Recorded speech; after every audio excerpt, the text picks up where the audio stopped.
देश आणि धर्म टिकावा यासाठी शास्त्रांनी शस्त्रांची सांगड घालून कमरेला समशेर आणि पाठीला कपन बांधून आम्ही लढाईला प्रयाण करत आहोत. यासाठी तुझा आशीर्वाद मागतो.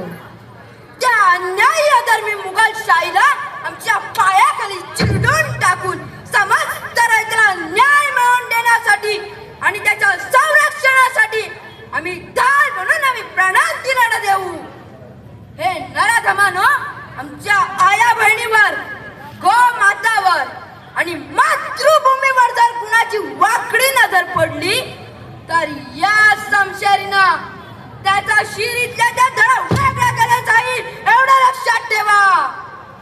हे माझ्या मर्द मराठ्यांनो, हे राष्ट्र धर्म शास्त्र संस्कृती सांभाळायचं असेल तर भय काळजी लाचारी निद्रा सोडून आपल्या शरीरात अशी ऊर्जा निर्माण करा की जो तापत्या सूर्याप्रमाणे ज्वालामुखी बनून त्या संघर्षाला तोड देईल.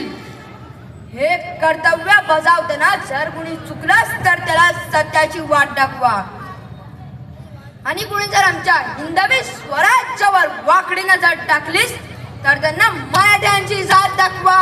हे रामराज्य व्हावे आणि हेच स्त्रींची इच्छा आहे आणि ती पूर्ण करण्यासाठी हा शुभा आपल्या शरीरातील अंतिम श्वासापर्यंत झुंजत राहील.